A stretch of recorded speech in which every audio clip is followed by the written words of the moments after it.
Good morning, all. Welcome. For those of you who don't know me, I'm Andrew Williamson. I'm managing partner of WMT, and I lead the much of the advisory work here. I'm also involved with the Institute, and I'll be introducing our speaker today, Iain Wright, who's joining us from the ICAEW in just 1 minute. But welcome to this sunny and glorious day. It's absolutely beautiful here in St Albans and quite uplifting. And I'm hoping that some of the things we can talk about today are also going to be uplifting. So hopefully it's going to be a good day, unless you're Matt Hancock, when it's probably going to be quite a challenging day ahead. I'm hoping we can actually look forward to some interesting and as I say, some positive matters.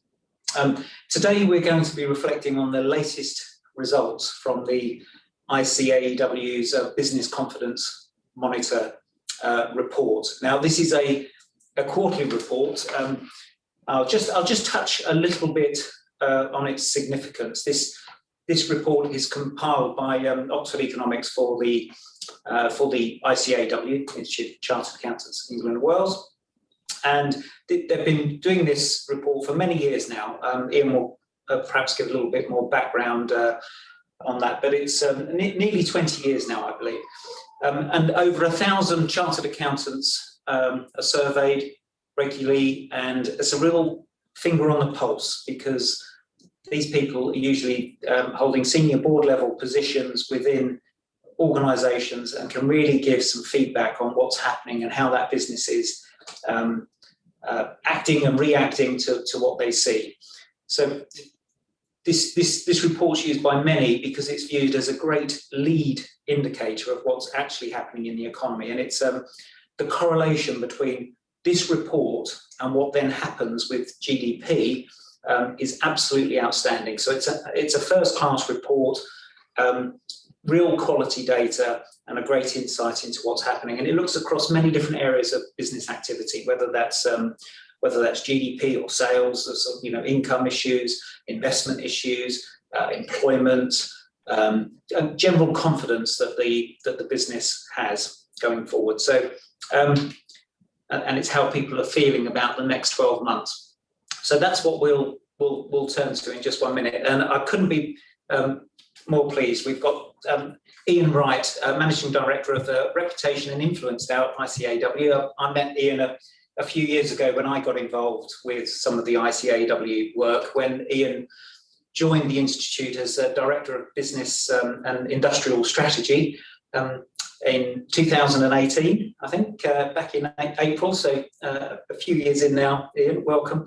Prior to joining the ICAEW, Iain's career, he trained as a chartered accountant with Deloitte & Touche, and then actually had a career in politics. Was MP for Hartlepool in 2004.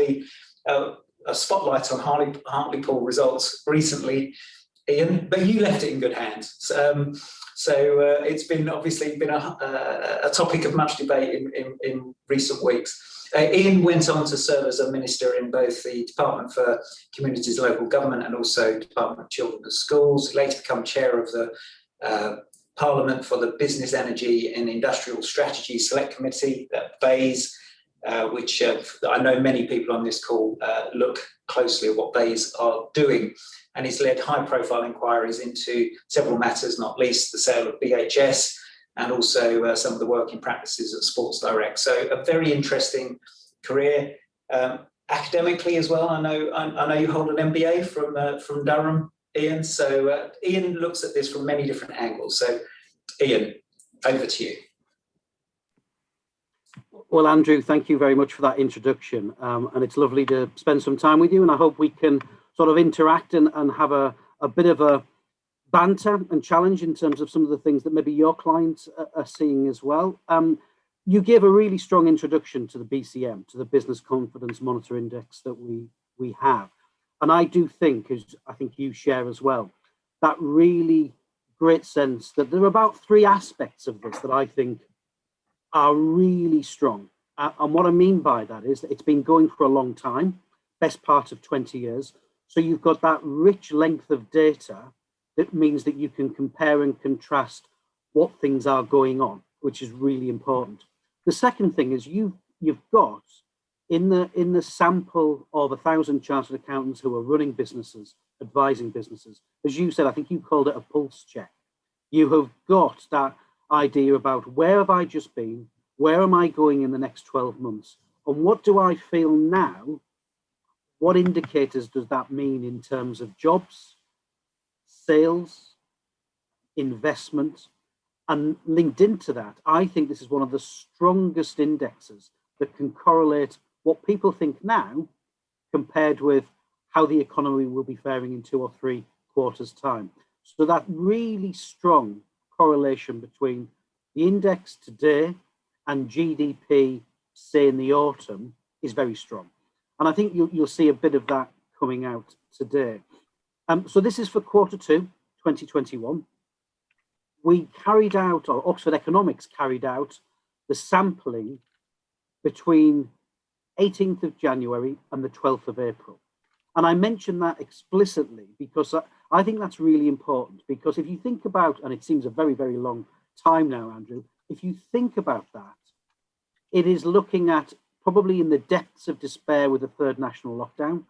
January was a tough month for a lot of people, a lot of businesses. And then from the 12th of April, well, of course, the 12th of April was the first day of the government's easing of lockdown. So you saw the opening up of non-essential retail. You saw other parts of society opening up, like gyms and community centres. And crucially, hospitality venues were allowed to serve people outside for the first time on that day. But associated with all of that, running through this period, and I think really is the biggest factor influencing the BCM this quarter, is the success of the vaccination programme. By the end of March, over 50% of the population had had at least one jab.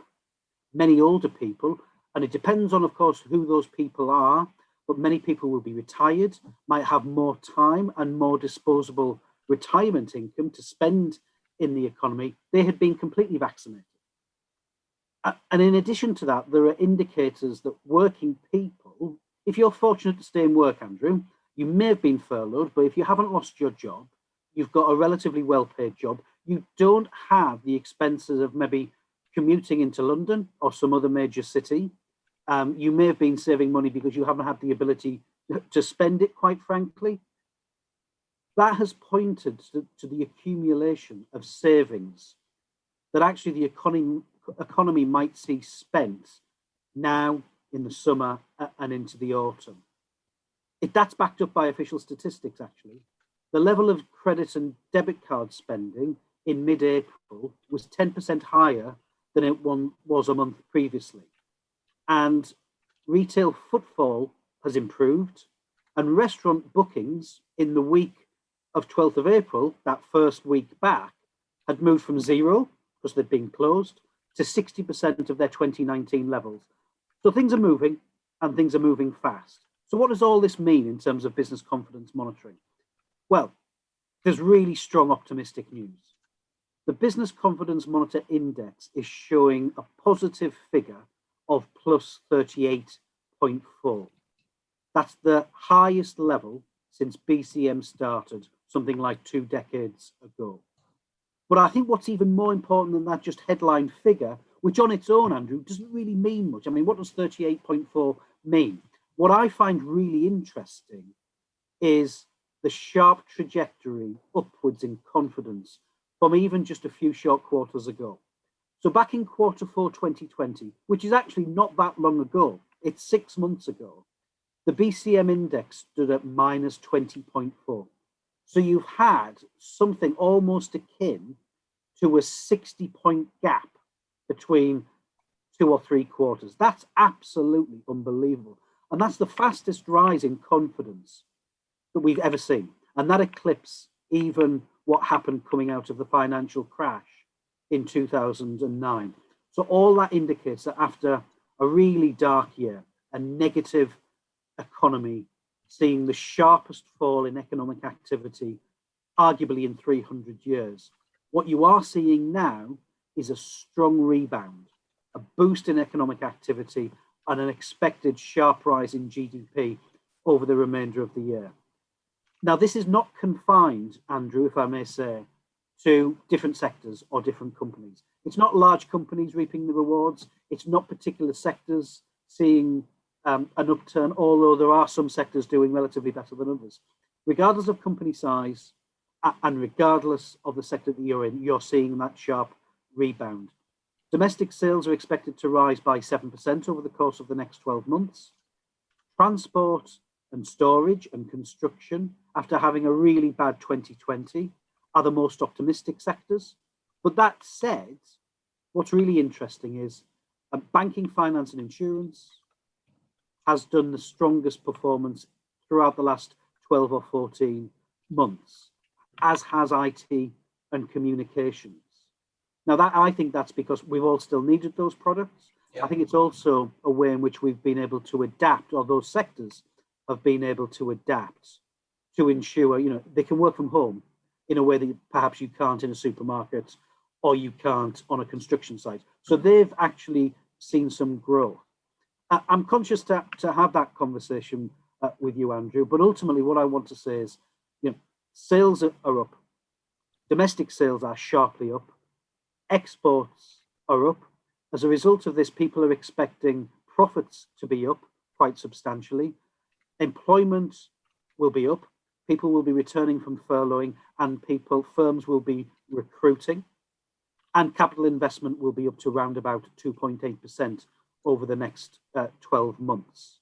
And that's boosted by an expected rise in profits. So from really dark days, we are seeing an unprecedented rebound in activity, I think fueled by the success of that vaccination program.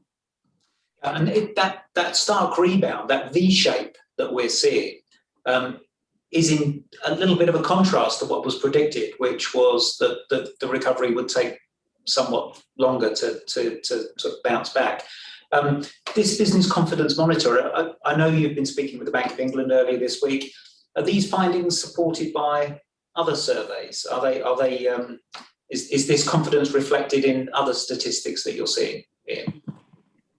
I think there's almost a symbiotic environment between what we do in the BCM and then what the bank does in its monetary policy report. And I've been carrying out similar events to this. And you'll be familiar with the fan charts that the Bank of England uses. Yeah. But you're right, whereas a quarter or two ago, we were expecting something like what I called a Nike swoosh, which was a very sharp fall in March 2020. The economic activity falling off a cliff, and then some degree of return, but nothing like a V shape and nothing like a return to what was pre-COVID before something like 2022. We're not seeing that now. We're seeing that sharp rebound, and we're seeing that V shape that you referred to. And I think the reason why is because of the success of that vaccination program. That's the single biggest factor that is ushering in economic activity and a return to confidence sweeping the economy. And that confidence that you alluded to, are there any sectors that are still lacking in confidence? Any particular areas of the country that that we're not quite seeing that bounce back? No, it's all sectors, it's all regions. As I mentioned, transport and storage. This is a really interesting point. I'm glad you've flagged this. Transport and storage and construction are rebounding very, very sharply from where they were 14 months ago or so. But if you ask people, as part of the survey, what are the big business challenges that you are facing? You hear a number of things that have really moved up the league table when it comes to this. The first, by quite some considerable way, is customer demand. Are my customers going to return in the same way and to the same volume that we saw prior to the pandemic? So, and customer demand is always, part of the system, a worry. Where's my next customer coming from? But what's really interesting, Andrew, is as we undertook this survey, the second biggest challenge was transport and storage problems. And I think that's a reflection of a number of things. One is many, many businesses and many, many sectors will be moving the way that they provide their goods and services. Physical retail is an obvious one. Hospitality might be moving into takeaway. And it's just, how have we got those processes right to make sure that we have those customer channels in place? The other interesting, and I think there might also be some sort of Brexit related issues there. You know, if you're an exporter or if you're importing your goods and services, the little bit of grit in the system that we saw at the end of the month as we left the European Union formally, you know, that I think that was coming out as part of the survey. The other thing that I would also mention that I think does worry me, and I think is, you know, very much on the Bank of England's radar, is the possibility of inflation in the system. So you're seeing, I mentioned, you know, people might have been in the fortunate position of having customer spending potential because they've got savings. There is a sharp bounce back. There are some constraints when it comes to import because the rest of the world is not recovering as fast as we are because they haven't had a relatively successful vaccination program. And we are an interconnected world. And if one part of that connection is not doing as well, it's dampening down the effect. But you've got a real imbalance, Andrew, of supply and demand. Anybody trying to do, say, building work or whatever will understand rise in raw material prices and the availability of the people to be able to do that work. I think we're seeing inflation in that system, which is a worry. I agree. The other, you're talking about labour force shortages there on that construction side, but we're actually sensing in many of our clients there's actually a real shortage of quality labour. Some of the positions that people are now creating, they're really struggling to fill. We have many clients that operate in the hospitality sector, and that's particularly acute there. Obviously, the furlough scheme helped tremendously, but now as businesses are trying to staff up to reopen fully, there's a real shortage of labour. And we're seeing that in other sectors too. Is that something you're seeing elsewhere, Iain? And that wage inflation as well seems inevitable.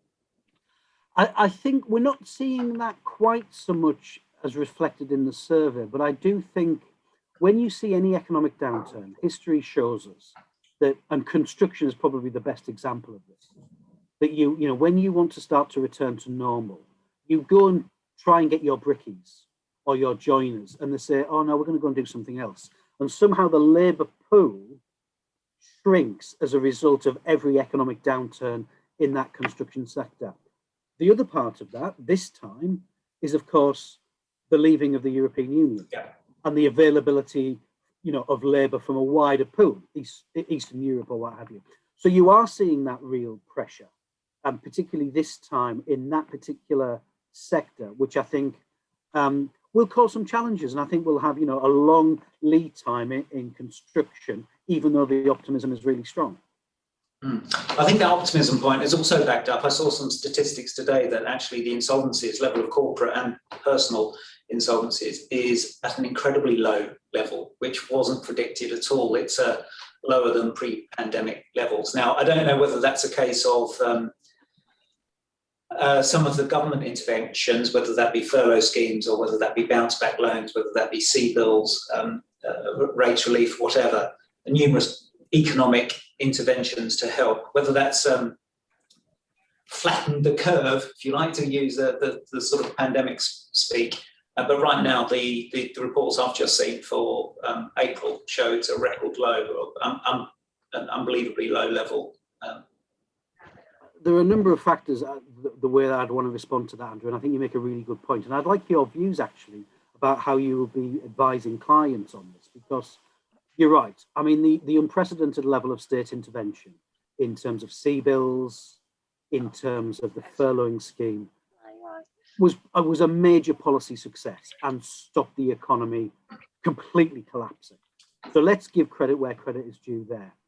The other factor, of course, is in terms of insolvency and general business failure.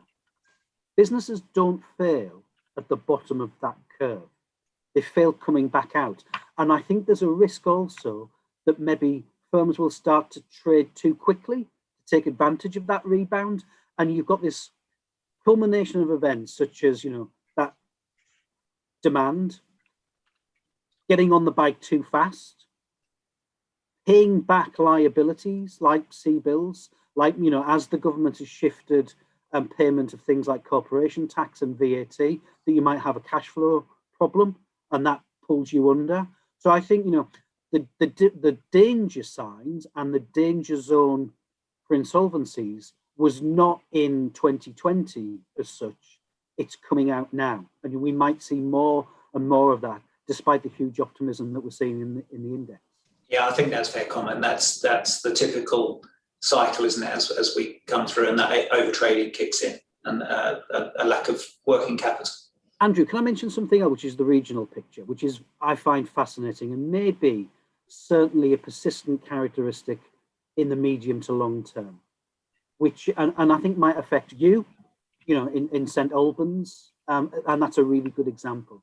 Again, history shows that London leads the UK out of economic recessions.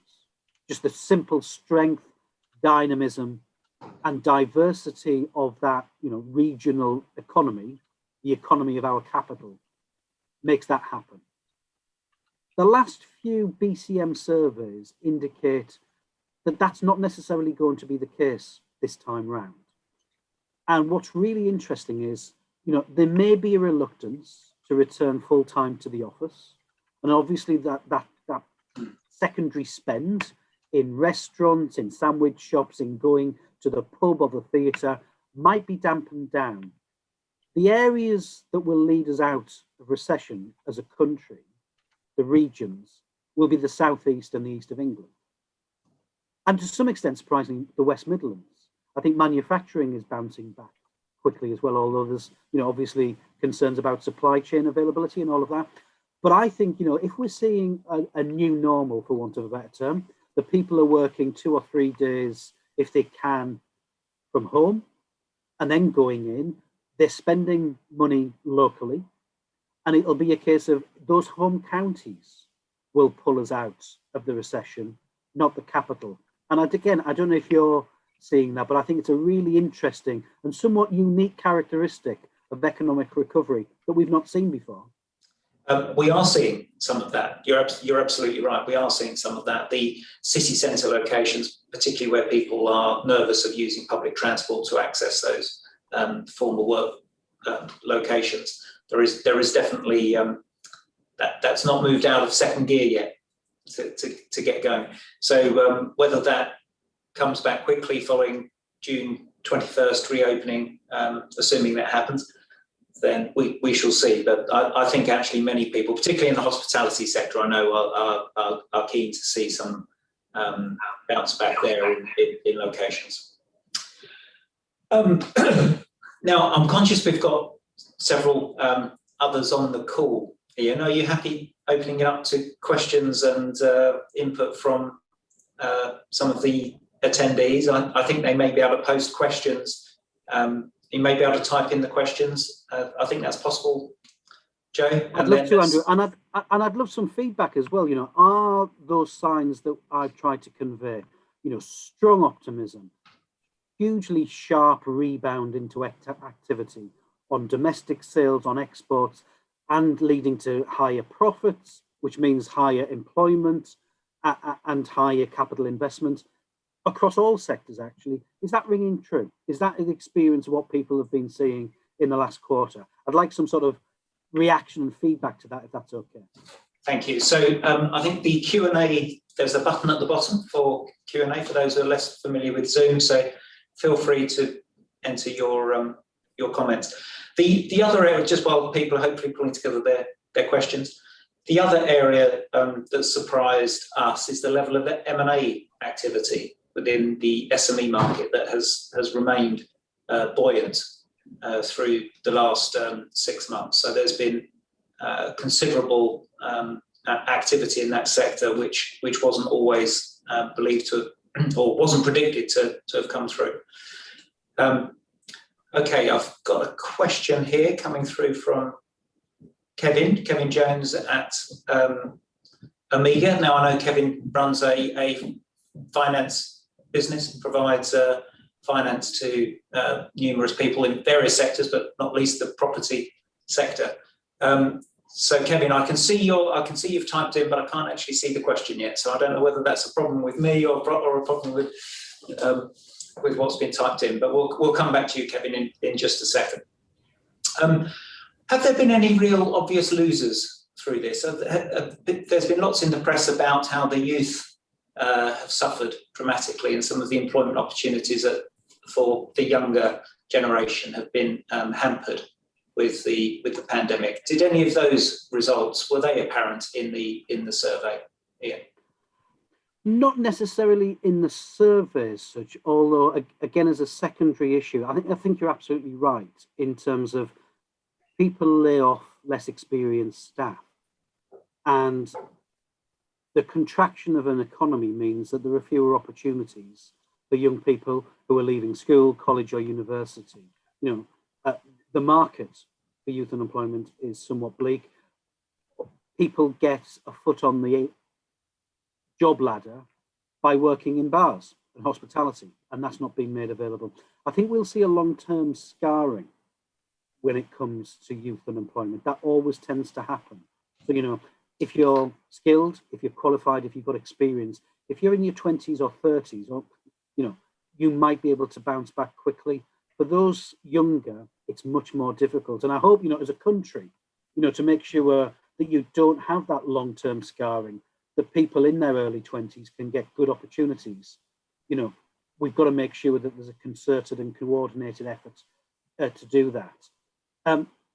In terms of sectors, who's benefited? In terms of sectors, in the main, it's not a surprise to say that if you're in physical retail or if you're in hospitality, you've had one of the worst possible times ever in history. Manufacturing is also bad. And we've seen over successive BCMs that there is a correlation between economic growth, confidence levels, and the larger your regional economy has as a proportion in terms of manufacturing. So the Northeast, my own area, Scotland and Wales to some extent, and the West Midlands, despite optimism now, because those economies have a large proportion as manufacturing, they've really suffered. Okay, thank you. I've got the Q&A working now, so I've got some questions coming through, Iain, and also we may in fact just open up the mic so that people can speak, but I've just got a couple of written questions. Kevin makes an observation and asks us if you agree with this. The recovery is being evidenced already, but we do need the banks to support this, is Kevin's point, which I guess fits in with the point about the risks of overtrading and people and potential insolvencies as people come through. And Kevin's not seeing that being supported but with the clearing banks. And it would seem that the challenger banks, accessed by the main brokers, will become more and more important. So there might be a shift in the economy there away from some of the traditional lenders to some of the challenger banks. What are your thoughts on that, Iain? I think Kevin asks a really important question, and I'll be honest, I don't know the answer to it. What I can say is that when we're, as part of the survey and as part of just general chat with members, both in practice and business, we ask about business challenges, and the availability to access finance is just simply not there as a business challenge at the moment. What we saw at the start of the pandemic, and then maybe round about August, September time, so as it was coming back slightly, the easing of lockdown after July, is that cash was just everything. How am I going to keep cash in my business? We're not seeing that at the moment. Be useful to maybe stay in touch with Kevin to find out, but access to finance is simply not something that's registering as part of business challenges on our survey. Now, I agree, and it's interesting in terms of the point that you were making about M&A activity.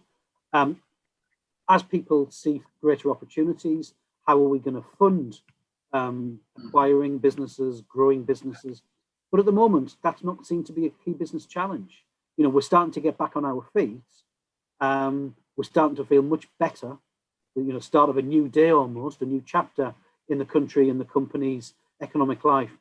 But they're not concerned at the moment about how we get the cash, how we get the capital to be able to fund our ambitions. Not seeing that at all. No, we've seen some real winners in terms of some businesses had performed incredibly well and had built up strong balance sheets, cash reserves on those balance sheets. and are looking at, for those investment opportunities. And I think, Andrew, I think government schemes, like bounce back loans, like CBILS, has provided that liquidity into the system that's really helped. Now, again, we were hearing from members, the government's intention is strong. This was round about, whenever April, May 2020. Government's intention is strong, but we're not seeing that intent flowing down in the form of cash to get it into the businesses as quickly as possible. I think we played a strong part a year or so ago in helping to devise bounce back loans to make sure that it was relatively safe, quick and easy to do. But we're not hearing that from members now at the moment. So it would be useful from yourselves, Andrew, from clients and from members in business. What else is happening? I think some of the liquidity as well, which was introduced through deferring payments, whether it be VAT or other taxes. So we've got a bit of a debt overhang that we're going to have to manage our way through. Many businesses have then got to work through some of those, settling those deferred, whether it's debt with landlords or with HMRC. There's a little bit of work to be done there. Changing direction a little, Iain, and this may not fit directly with the Business Confidence Monitor, but there may be people that can share experience on this call. The other change in the economy that Alan Jocelyn notes in his question is the ways in working, which is particularly the move to working from home, which I guess is why the recovery in central London may take a little longer, because of some of that secondary spend won't happen there.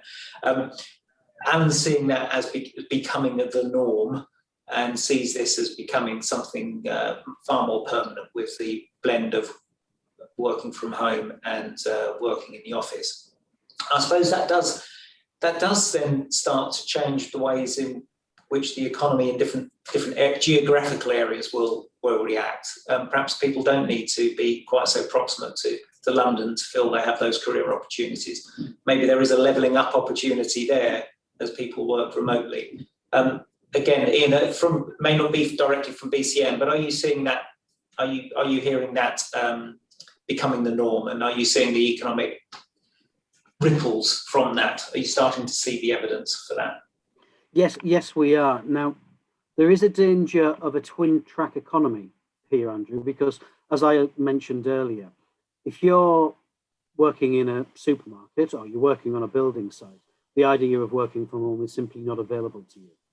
And that, a large part of our economy is that face-to-face physical presence at your place of work. And that will continue. So in many respects, people will have to do what they have to do there. But for professional services, I think there's a sense that, I can do my job with greater flexibility and perhaps be much more productive. So what's that going to do? And I think you're absolutely right. I think there's this ripple effect. I think it's a good way of showing it, which is, shall I move further away from London because I'm not doing that, 727 commute every single day? So can I think about going half an hour further away with more, maybe more bedrooms, more land? Maybe I could even put an office in a sizable garden. All of that could be possible. If you're in a good job that pays well, you might be thinking about that. And I do think there will be a particularly, strong effect in terms of that working from home having some positive impact upon that levelling up agenda. I really do. It'll be interesting to see, as we move past 21st of June, as we start to get back into normal, whether the demands of the economy mean that you do need face-to-face. Clients want to see you on a physical basis, close. You want to be close to the customer. So I think there'll be push and pull. But in the main, I think the question and the way that you described it with that ripple effect is really strong. How we can factor that in, I think LEPs and other authorities need to be thinking about how they do this. But certainly, even if you're 2.5, 3 hours away from London or any major city, you might be thinking, what, I can get more for my money in terms of housing, I can have a better quality of life, and I can do my job well if I do this as well. I agree, and we definitely see that within the professional services sector. There are some other consequences of that as well. So people are, when we have labour shortages, people are thinking more creatively about how to solve that. So maybe you don't need to recruit from just the same local labour market. You can look further afield, and it does open things up. That may even jump international borders as well. And I think there's a dimension there that people have yet to get to grips with. So the labour market may change quite radically if you're looking for, you could recruit somebody based in a different country to work for you. But I think there are challenges, Andrew. Sorry to interrupt. I think there are challenges, and I think you gain a lot. And I think if you're in the right company, with a progressive employer, I think there is a sense of, I can do a good job with greater flexibility. I think the downsides are, I think it will be an enormous managerial task. Are you bringing individual teams in? Will it be on an individual worker by worker basis? And I think you miss something in terms of that team glue, and you miss something in terms of that innovation. What about this? What about that? The informal, you don't go on a Zoom call just as an informal thing. It tends to be quite rigid. But that chance meeting, can spark off a lot of ideas. And I think where we gain in terms of flexibility, where we might gain in productivity, I think we might lose in terms of work and life blur into one. You just move 2 minutes from one room to another, and that's not healthy. And the other thing, I think you lose productivity in terms of pushing innovation. I don't think you get innovation on Zoom. I think you need to be in a room to do that. I'd agree. And I think there's a cultural risk as well. It's very difficult to have a strong culture, which is important when you're looking to attract people to join an organisation, that they want to know what the organisation is all about, its values. And it's very difficult to cultivate that if people are very, very, very remote. Just changing tack, something that seems inevitable, and this is raised by Anne-Marie Dunn, who has got an interest in tax matters. Anne-Marie is one of the partners here at WMT, focuses on the taxation side. Anne-Marie asks a question about whether the impending tax changes that seem to be on the horizon, whether those are going to impact on confidence and growth plans. Some of the tax changes have already been announced, the changes in corporation tax, the reintroduction of smaller and larger companies and different tax rates. Seems like a step back in time. I remember all of those days. We seem to be going back there. In terms of business confidence and changes to tax rates, we see that as quite a distortion, and that actually did fuel some of the M&A activity that I was talking about, where people were concerned about capital gains tax changes, and it did create a spike in activity leading up to the last budget, Iain, without a doubt. Is there anything in the BCM results and the feedback that you have around expected tax changes and that environment that's impacting confidence?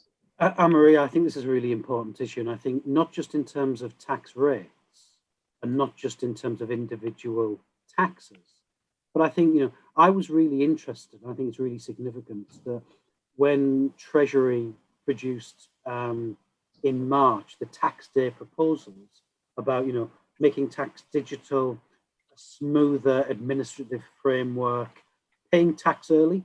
Why don't you pay it more frequently and earlier? I think this is going to have impacts. Regardless of if the pandemic had happened, Andrew, I think tax would have crept up. We're an aging population. There is issues about health and social care, regardless of if COVID had occurred. And I think they are sort of creeping up. And I think that when individual tax changes are brought in, it can change behaviour and distort the market. The stamp duty holiday, for example, has undoubtedly maintained confidence in the housing market, but it's made it very hot, and it's probably had an impact upon capacity for the whole system, conveyancing, all of that to take place. But I think what responsible government does is look at the economic conditions and see whether any proposed tax changes will halt a faltering economy. So you do not want to choke off that confidence and that sharp rebound through the imposition of taxes. We have to pay for this. Yeah. And let's be honest, it's very, very expensive.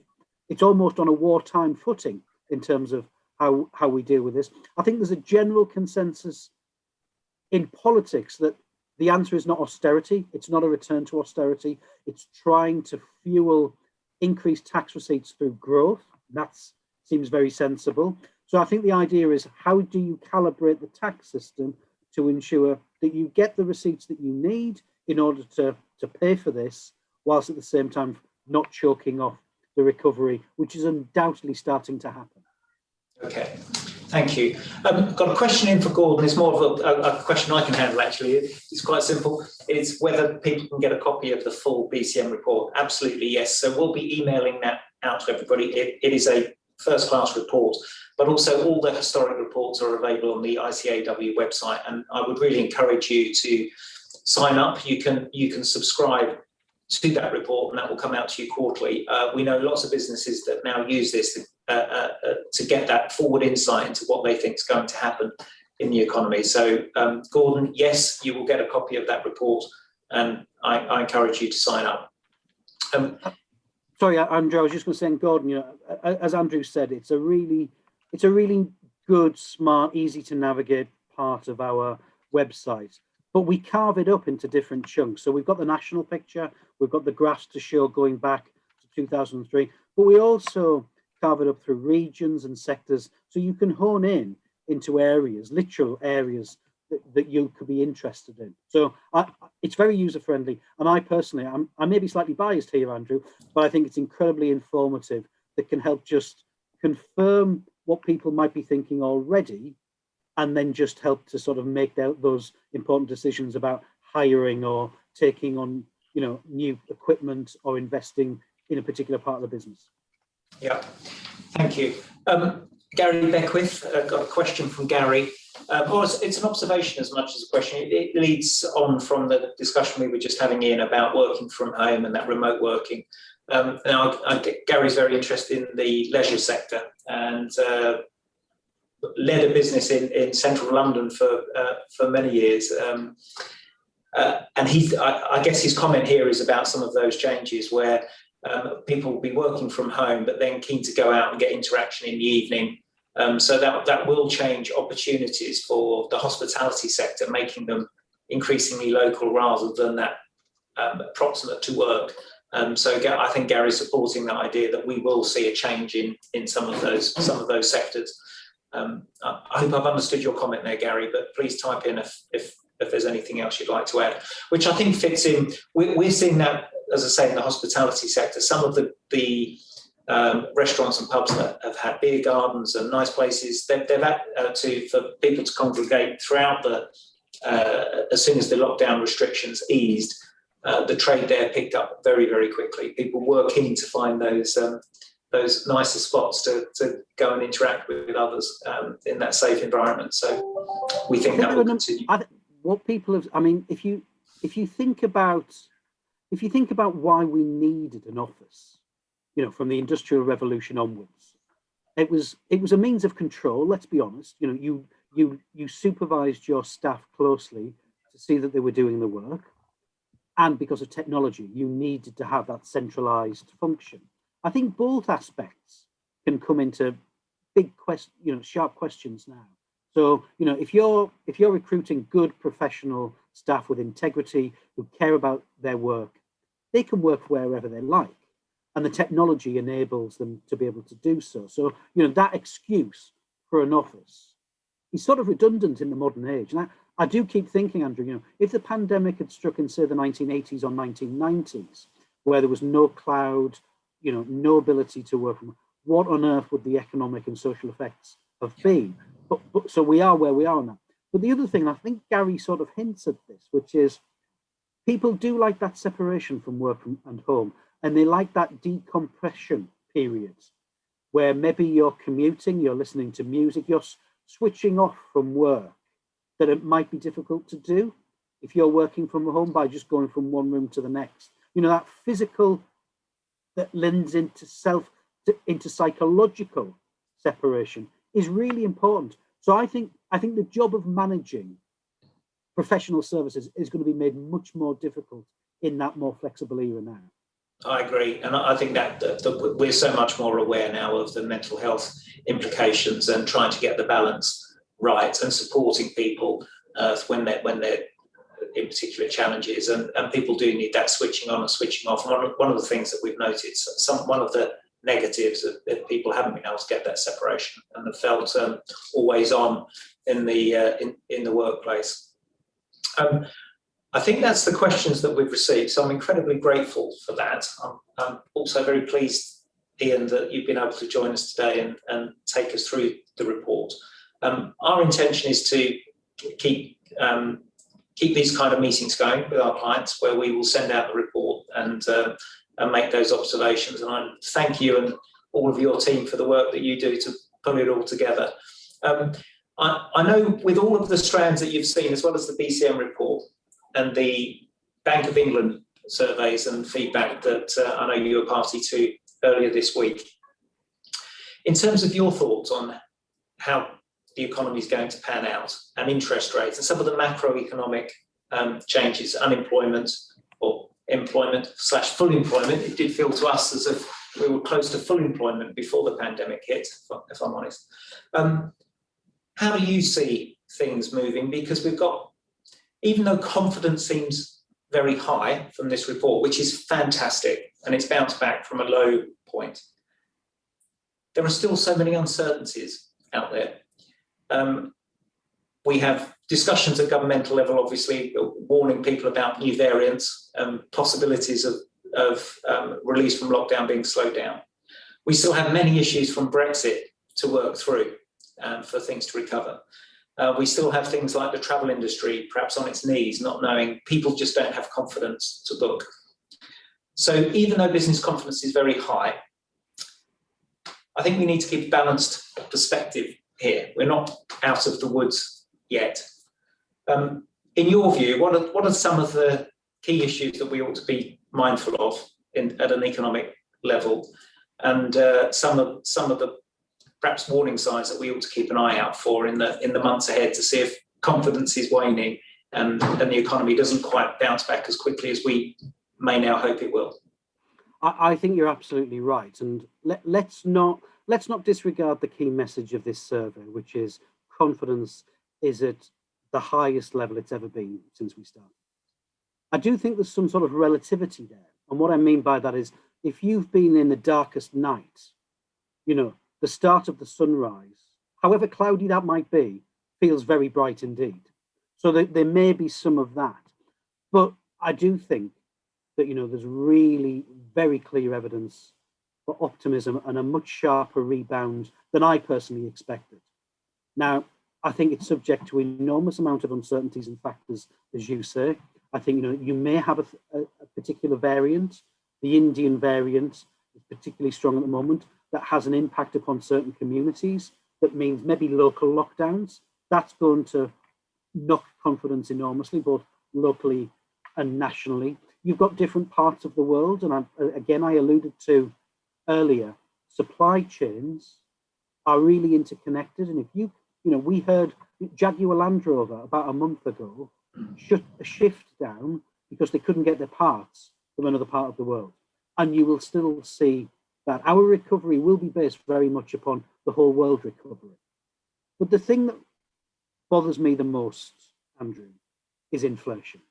I just think if you're trying to get, if you've got an accumulation of savings, if you're seeing even a proportion of this confidence returning to actual economic activity, the ability of the economy to withstand that, massive and sharp increase in demand based where we've been will lead to inflation. And although the bank says we're mindful, we may exceed our 2% target, but don't worry, I personally think that inflationary pressure is a cause for concern in a way that perhaps this country hasn't seen for a generation.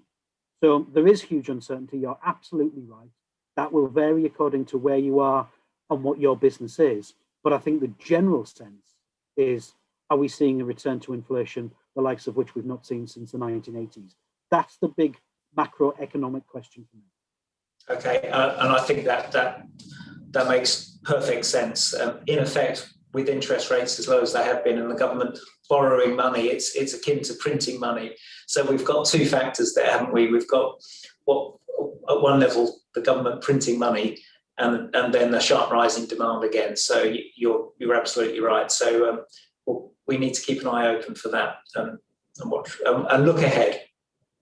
Iain, I know you're pushed for time today, so thank you very, very much for joining us.